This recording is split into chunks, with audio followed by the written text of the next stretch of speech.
All right, I think we should get started. Good morning, everybody. Good afternoon to you, Mina. My name is Adam Blackwell. I'm the Vice President, International Development Services Group. And on behalf of the team at the Global Terrorism Trends and Analysis Center, GTTAC, I will be moderating this session. As some of you know, GTTAC was created by DSG and our partners at George Mason University's TRAC Center, led by Dr. Louise Shelley, to support the Counterterrorism Bureau of the Department of State by developing a database of global terrorism incidents to prepare the annual annex of statistical information on terrorism and to help prepare and edit the congressionally mandated country reports on terrorism. This is a continuation in a series of talks by eminent people in the field of terrorism. And if any of you listening would like to present in the future, please let me know via the chat function in Zoom. I'm going to spare you all the lengthy introduction of Mina, who frankly really doesn't need an introduction. So Mina al-Lami, who heads the jihadist media team at the BBC Monitoring.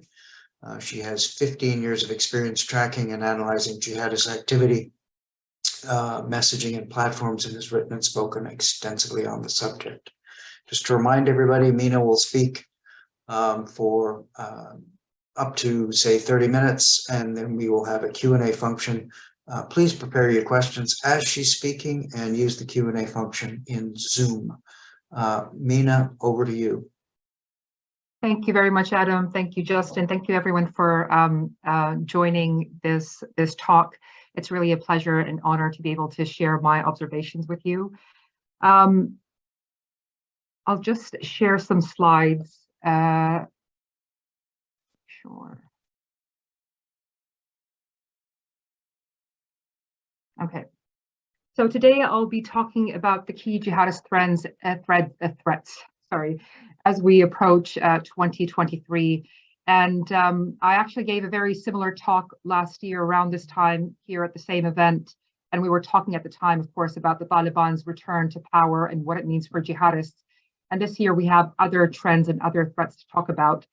And it's not always the case that I give a talk and I'm able to bring breaking news, but it just so happens that before we started this Zoom call, IS released a leadership message announcing the death of its so-called caliph, Abu al-Hassan al-Hashimi al-Qurashi, saying he died in fighting, but without giving any further details where, when, and how. And they announced a new caliph called Abu al-Hussein al-Hashimi al-Qurashi. Now, we don't know who these people are. Similar to the previous leader, IS this time round also gave no details about the real identity of this of the leader, and they simply said that he's a veteran of jihad, and urged people around the world, supporters, to pledge allegiance to him. So he is the second IS leader to be killed this year, and he is also the second to be killed without being seen or heard. The previous leader, Abu Ibrahim, was killed without issuing even an audio message, let alone video. And the last one, Abu al-Hassan, was also killed before issuing anything. So I'll talk about this. Actually, this was one of the key themes that I wanted to talk about in terms of weaknesses. So this is the agenda. Let me just move this down. So this is the agenda. I'll be talking about jihadist challenges, opportunities, the jihadist race in Africa, and then kind of just summarizing my points. And I will go quickly through some of the slides because I just can't afford to dwell on all of them.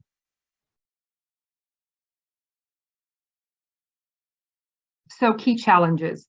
Now, I think it's important before we look at the jihadist threat in 2023 to also look at the losses and setbacks that jihadists have suffered in recent years as well as this year.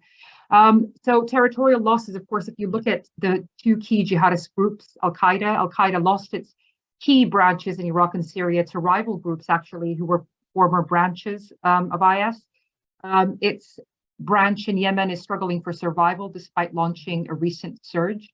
Its branch in North Africa, AQIM, continues to be no more than a media outlet. and they've really actually exported most of their expertise and resources to the Sahel, because clearly that's where they see the benefit. But its branches in the Sahel and in Somalia continue to be very strong, and we'll talk about this in a bit. The same for IS, as you know, of course, they've lost their caliphate heartlands in Iraq and Syria. This year, if you look at this graph here, IS, you can see over the years from 2018, after it lost its base in Syria and Iraq, till this year, you can see the clear drop in IS activities. This is based on BBC Monitoring's own compilation of data from IS attacks. So you see this year, the attacks are half of what they were in 2018. And there's been a gradual year-on-year decrease and decline in their activities. So IS in Iraq and Syria this year, most of their attacks have been highly unremarkable, apart from the prison break in northern Syria in January. Apart from that, their attacks barely even make local news, let alone world headlines. But again, we'll come to it in a bit. The threat to Africa is really potent. Now, in terms of leadership losses and deaths, so this year, I was going to say actually IS lost a leader and Al-Qaeda lost a leader, but now based on the breaking news, this year alone, IS lost 2 of its leaders. Al-Qaeda also lost its leader in Afghanistan. So that's really the leaders of the top 2 global jihadist groups were killed. And it's a devastating blow to both groups. For IS, it has failed year after year since the death of Baghdadi to actually identify its so-called caliph. It's been saying to its followers, you know, we can't tell you who the leader is, but trust us. But trust us, he's a great guy, a veteran of jihad. Please pledge allegiance. And that, of course, poses a big problem of credibility for the group, because IS, out of all jihadist groups, claims that its leaders are caliphs. And to qualify for the position of caliph, there are 2 key requirements. A, you have to be able to trace your heritage, your family line to the tribe of Prophet Muhammad. So you have to be Qurashi, from the tribe of Quraysh. And the caliph has to be free of any mental or physical disabilities. And that includes maiming through fighting. So this has been a key point that, for example, Al-Qaeda followers have used under my IS, telling the followers it is religiously impermissible to pledge allegiance to someone you don't know, because who says that leader is actually has links to the tribe of the Prophet, is Qurashi? Who says that leader doesn't have a disability? If you don't know who he is, you're not allowed to pledge allegiance. And that's been kind of a key sticking point for IS. And that's why, for example, al-Baghdadi, the founder of IS, at least the IS as we know it, al-Baghdadi's face still continues to adorn the posters and propaganda of IS and their supporters, because they don't have anyone else's face to put on their posters. IS is a very visual group. The supporters always churn out posters, but they don't have a voice or a face for the last 2 leaders. And that's quite a big thing for the group. And of course, you come to Al-Qaeda, 4 months on since the US announced the death of al-Zawahiri, and the group has said nothing whatsoever about the death of al-Zawahiri. And of course, the difficulty for Al-Qaeda is twofold. So on the one hand, it points to a clear crisis in succession. So the only known deputy for Al-Qaeda is believed to be in Iran, Saif al-Adil. And Al-Qaeda cannot afford to have a leader calling the shots around the world from Iran, because his orders will not have credibility. If anything, some people will say, well, this is Iranian intelligence dictating what he says. So I think that has been a problem. And it also points to the depletion in Al-Qaeda leadership figures. For example, before his death, al-Zawahiri was the face of the majority of Al-Qaeda propaganda messages, alongside dead figures, archive footage of deceased figures. And that really pointed to the crisis they have in terms of succession and leaders. The majority have been killed mostly in US airstrikes and drone strikes in the past years. The other complexity for Al-Qaeda is that Zawahiri was killed in Kabul. in the backyard of the Taliban. So how will al-Qaeda explain that? It is very awkward and embarrassing for the Taliban, to say the least, even though the Taliban said they had no idea, but even their excuse was quite flimsy. So that's in terms of the leadership deaths and absences. But also the jihadist movement today is extremely fragmented. When I look at Telegram, where jihadists are active on a daily basis, the majority of the activity is not propagating, for the groups. They do that, of course, but it's really a war of words between the various jihadist factions, the various jihadist groups. Social media has become a battlefield to battle ideas, and there's a very clear divide between jihadist pragmatists and hardliners. And in the past, it used to be more simple. It used to be the al-Qaeda camp and the IS camp.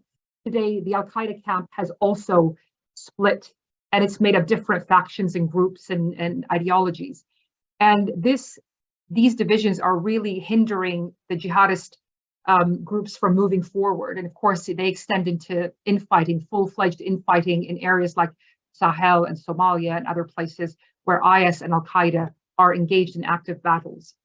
So this is obviously a good thing that is proving to be an obstacle for the jihadists to actually make more gains.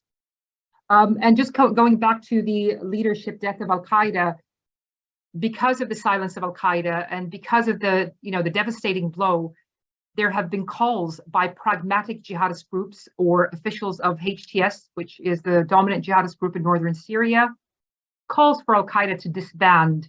They reckon that al-Qaeda's global jihadist project has failed.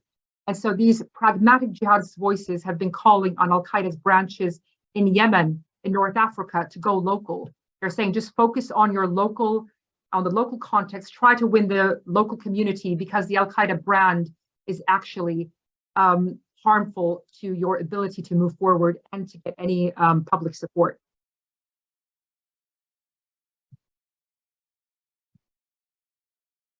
Now, looking at geopolitical developments, I'll mention this very quickly. We talked about the Taliban return to power and jihadists. I spoke about this last year, really seeing this as an inspiration for them to replicate this. And al-Qaeda actually said that the conditions and what happened in Afghanistan is very likely to be replicated in Somalia. The first country or the first group as Shabab that will replicate this so-called victory will be as Shabab in Somalia. But moving on from that and going to the big event, of course, development this year was the war in Ukraine. Now, jihadists in general, their opinion on the war in Ukraine, al-Qaeda has said, put out a message, IS has, their opinion has been, Muslims are not allowed to take sides. They're not allowed to support one camp over the other because they're all infidels. But what jihadists have been saying is that the war in Ukraine is a golden opportunity for jihadists to exploit, because they say that while the West is distracted and preoccupied with the war, this is our opportunity to make gains and expand our influence in jihadist conflict zones. So while the West is looking the other way, we can grow our power and recruit quietly or not so quietly in these conflict areas. They also see, so this is a continuation, the West preoccupied, they also see the West in retreat. So jihadists have been saying that, looking at the downsizing of French troops in Mali, and eventually this year, the pullout from Mali, as well as the withdrawal of troops from countries, or the downsizing of troops in countries like Syria, Iraq, and Somalia, and of course the pullout from Afghanistan. So jihadists see all of this as, again, opportunities where jihadists will be left to some extent to build their strength. And this view that the West is preoccupied actually even started previously with the war, with the COVID pandemic. That's when jihadists started to say, look, the West is preoccupied with its problems, with its health, economic problems. This is an opportunity for us to grow, to expand our influence. Now, the other opportunity, this is specifically for IS, is prison breaks. Now, in all its leadership message, or at least most of its leadership messages in the past 2 years, IS has repeatedly said that prison breaks or raiding prison to free jihadist prisoners is the #1 and top goal. and it's been reminding its militants all over the world that this is a key priority that they should work towards. Now, of course, the key prize for IS are the camps in Syria, the detention camps in Syria, where a lot of IS women and children, IS-linked families are imprisoned, are held in camps. The group, of course, used its prison breaks in Syria in January this year and in Nigeria and DRC to say that, you know, we are working hard and we are serious about this goal. Of course, the prison break in Syria was not a success eventually, but it really did show that IS is able to pull off such attacks, whereas the prison breaks in Nigeria and DRC were successful, and they did free hundreds of prisoners that IS then used in its propaganda, say to prisoners, we have not forgotten you, and we are a group that does not abandon its followers.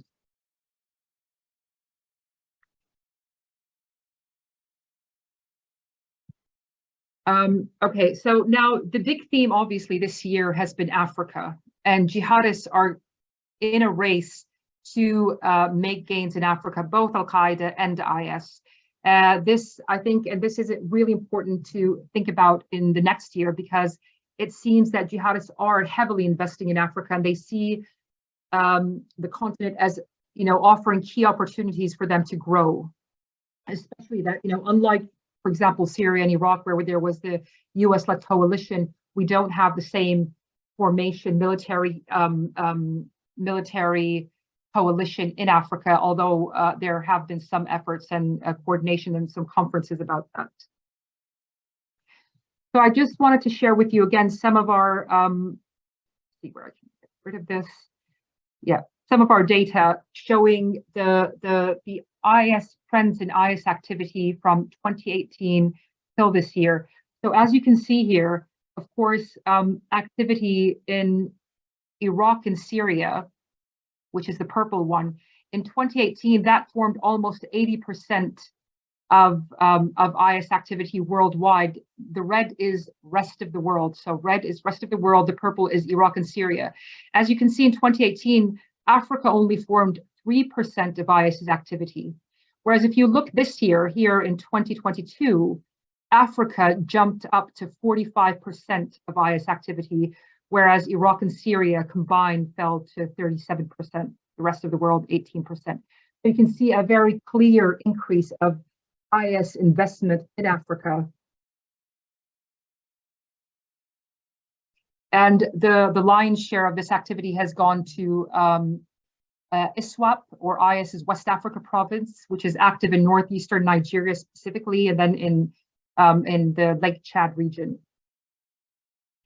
So in terms of IS's activity in Africa, this year, IS made an unprecedented call for hijra, which means migration to Africa. Now, IS has not made this emphatic call, or such an emphatic call for hijra, since it had its so-called, you know, the capital, the bases in Iraq and Syria. That's when it was calling for people to migrate from the West and from all over the world to Iraq and Syria. It felt confident enough. These calls for hijra actually were reversed as IS started losing territory. So I'd say from 2016, 2017, IS actually told its followers around the world, do not bother to come to us in Iraq and Syria, carry out attacks where you are based, because that would have more impact and it would be more useful for IS. So that call for hijra stopped years ago, but this call for hijra was renewed this year specifically for West Africa. And I think by West Africa, IS here mostly means northeast Nigeria, where since last year, IS defeated Boko Haram, took over its bases in the Sambisa forest, consolidated its spread, and it seems that it feels very confident this year to call for recruits. And of course, when you call for recruits, it means you have to have bases to host them. You have to have the funds to give them money and to shelter them and feed them. So IS does seem to have that kind of control, territorial control, even if it's small, to be able to call for hijra. Oh, and just to say, also following IS's call for hijra, its branches in Iraq and Syria repeated that call and said to people around the world, you need to go to Africa. And that was an important call from Iraq and Syria, because They are believed to be the hub, the heart of IS leadership or IS center. They are the former caliphate heartlands. So if Iraq and Syria are telling you, the militants are telling you, go to Africa, it's quite a significant call. We haven't seen, I have to say so far, any movement or recruits from around the world heading to Africa because of various difficulties we can talk about later. And just in terms of the media, this year out of, 45 issues of IS's weekly newspaper An-Naba, 32 or 71% led with the successes or the coverage on Africa. It's really IS, this year, because IS around the world has failed to carry out remarkable attacks, it's the Africa footage, the propaganda, the images, the videos. It's the only thing that IS is able to use in its propaganda, in its videos, in its magazines to prove that it's an ongoing potent force.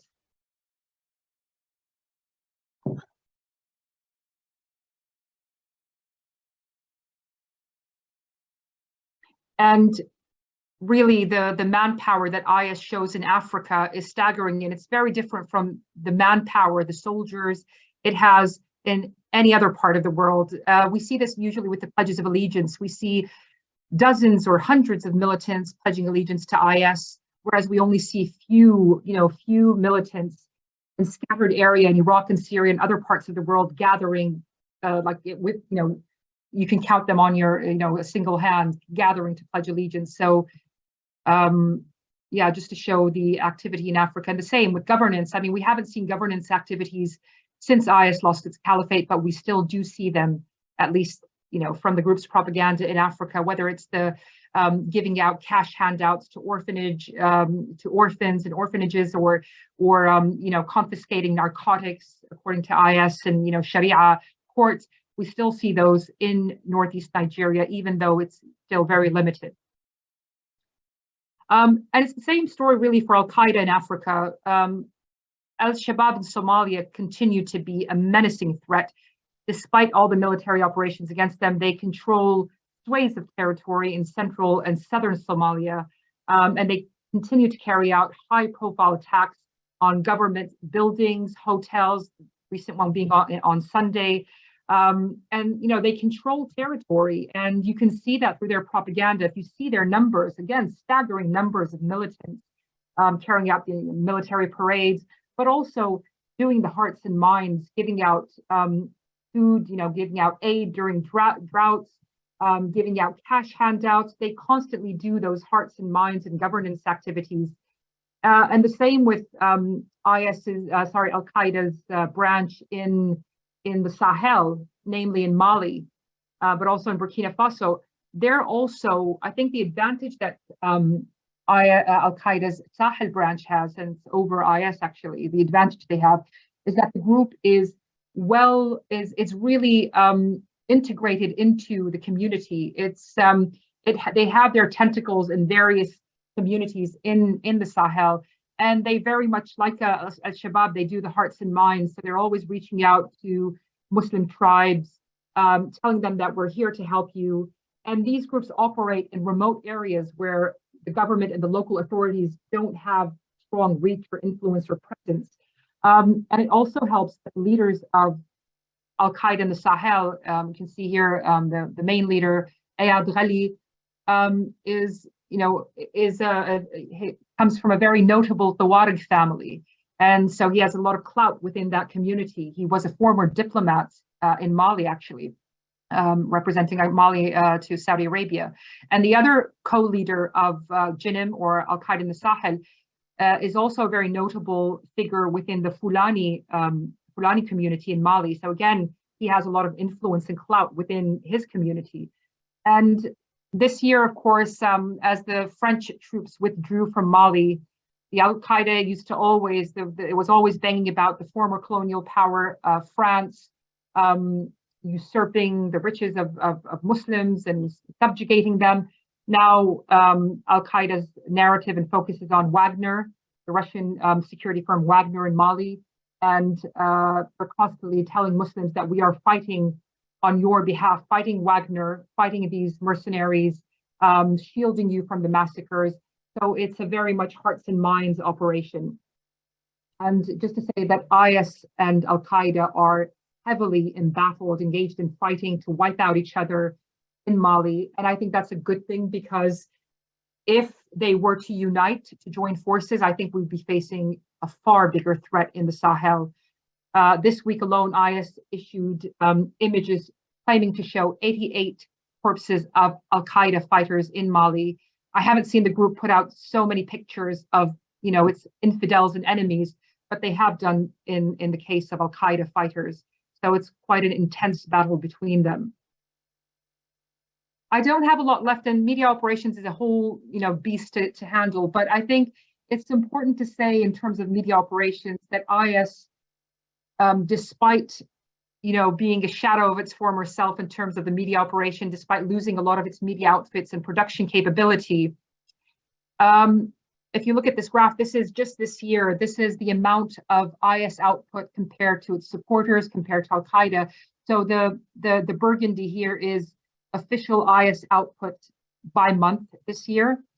The blue is the output by IS supporters, and the green is Al-Qaeda's output. And you can see it's really minuscule compared to IS's output.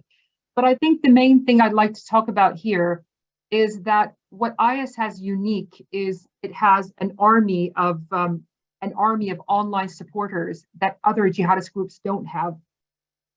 And what this army of supporters does, it plugs the gap that IS has as a result of losing that capability to produce these slick videos and posters and magazines. So what the supporters do is that they echo the IS message. They're very disciplined. They're not very original. They don't put out a lot of their own narratives and arguments, but they closely echo and amplify IS's message. And it's very useful for IS, of course, because, when you have a Nebet, the weekly newspaper, comes out every Thursday, you could have a lot of, complex subjects, a lot of things that are buried within the pages.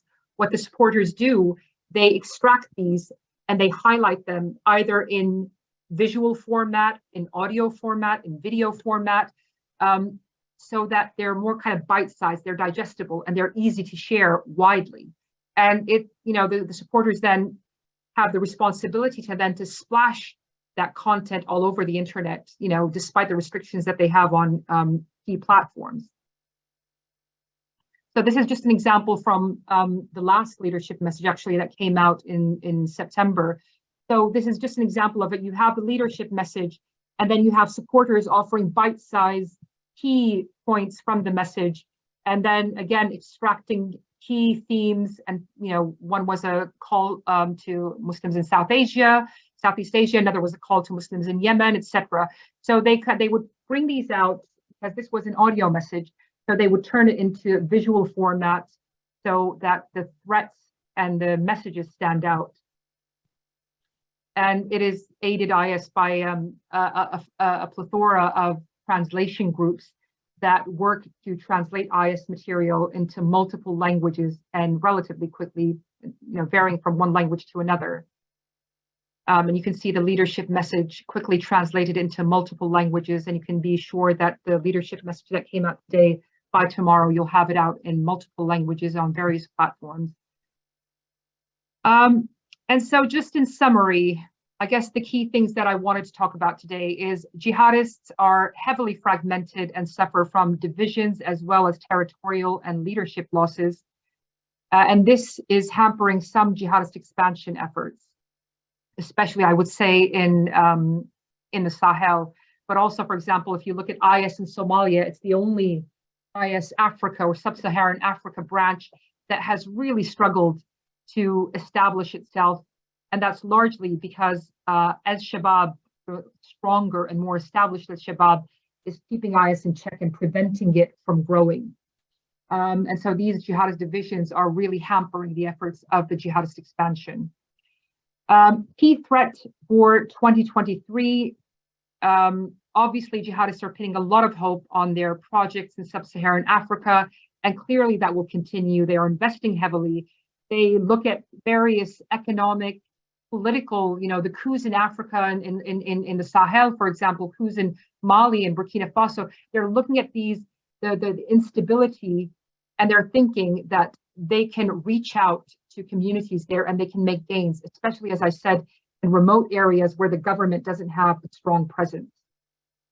Another key threat in 2023 is that IS is likely to ramp up its efforts to raid prisons, with Syria camps being the top prize. Now, any success for IS in terms of prison breaks, especially in Syria, especially with the camps like Al-Hol, Al-Roj, and the camps where the men are held, also in Hasaka, is intertwined with the stability in that region. When the Kurdish-backed Syrian Democratic Forces come under attack from military operations, from Turkey, and when they are distracted and they're focusing on that battle, you can be sure that IS will be paying close attention and trying to exploit those conditions.